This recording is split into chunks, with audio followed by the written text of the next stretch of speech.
Deep within the heart of Washington, D.C., standing proudly at 1600 Pennsylvania Avenue, the White House has witnessed over 2 centuries of American history. But behind its pristine white walls and elegant corridors, darker tales lurk in the shadows, stories that few dare to speak about. Our story begins in the early hours of a cold October morning, when the fog rolls thick across the South Lawn. The Marine Guards stand at their posts, their breath visible in the autumn air, while inside the historic residence holds its secrets close.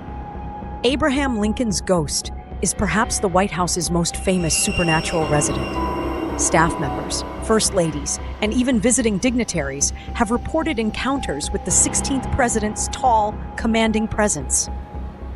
He's often seen in the Lincoln bedroom, gazing out the window with his hands clasped behind his back, the weight of the Civil War still seemingly heavy on his spectral shoulders. But Lincoln isn't alone. The Rose Room, once Winston Churchill's favorite guest chamber, holds its own chilling tale. Churchill himself claimed that after stepping out of a hot bath, he encountered Lincoln's ghost standing by the fireplace. Good evening, Mr. President. You seem to have me at a disadvantage. The East Room, the largest room in the executive mansion, echoes with the ghostly music of President John Tyler's daughter's piano.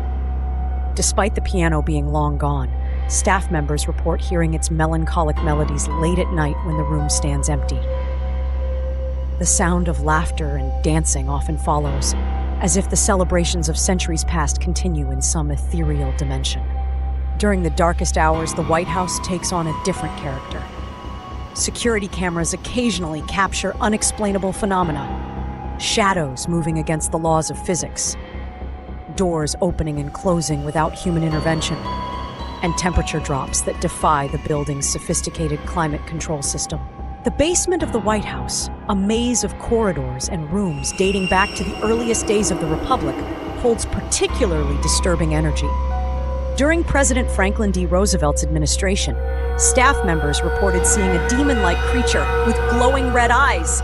They called it the White House Demon, and its appearances often preceded national tragedies or moments of crisis.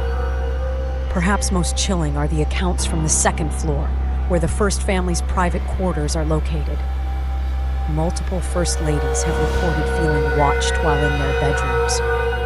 Nancy Reagan spoke of seeing the ghost of Abigail Adams, the second First Lady, carrying laundry through the East Room, a habit she maintained in life as she used the room to dry the presidential washing. The White House's security personnel, trained to maintain absolute vigilance, have their own stories. Many refuse to work alone in certain areas after midnight. One guard, speaking on condition of anonymity, described hearing children's laughter echoing through the halls, the spirits of William Lincoln and Willie Taft, perhaps, still playing in their historic home. During the Civil War, Mary Todd Lincoln held seances in the Red Room, attempting to contact her deceased son, Willie. Some say these sessions opened doorways that were never properly closed, allowing spirits to move freely between our world and theirs. The Red Room maintains an oppressive atmosphere that even skeptical visitors can't deny. The White House kitchen staff report objects, moving on their own, particularly during high-stress periods like state dinners. Knives slide across counters, pots clang without being touched, and the temperature fluctuates wildly in specific spots. One chef swears he saw the ghost of a former White House cook from the 1800s, still trying to perfect her recipes in the dead of night. The underground bunker, added during World War II, holds its own dark energy. Security personnel monitoring the cameras have reported seeing figures in military uniforms from various eras, walking through walls and disappearing into thin air.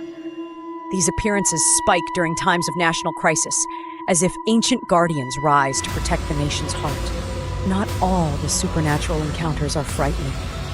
During the Clinton administration, staff members reported the smell of lavender perfume, a signature scent of Dolly Madison, in the garden she loved so much.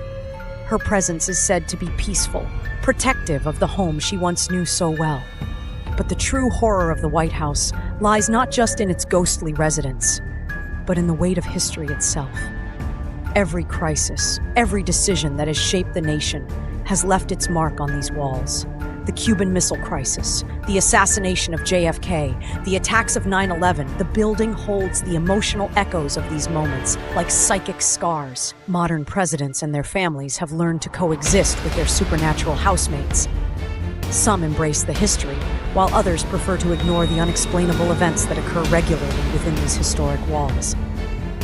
But none can deny the palpable sense of otherworldly presence that permeates America's most famous address.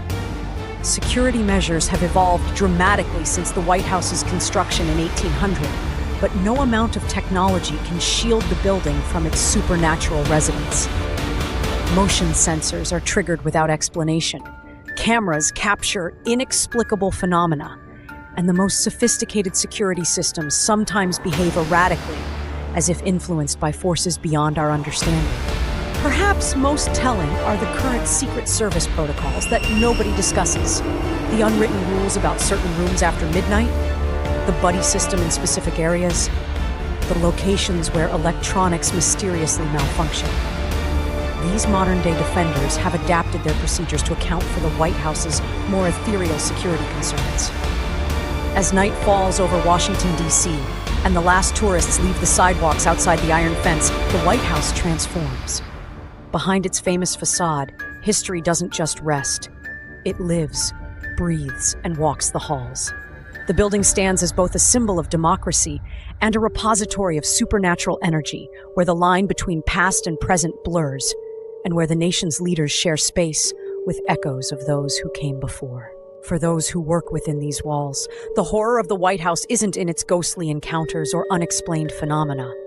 The real horror lies in the knowledge that they are never truly alone, that every corridor holds memories, and that the weight of history watches their every move through unseen eyes in the darkness. In the end, the White House remains what it has always been, a living testament to American history, where the past refuses to rest quietly, and where the line between our world and the next is thinner than anywhere else in the nation's capital.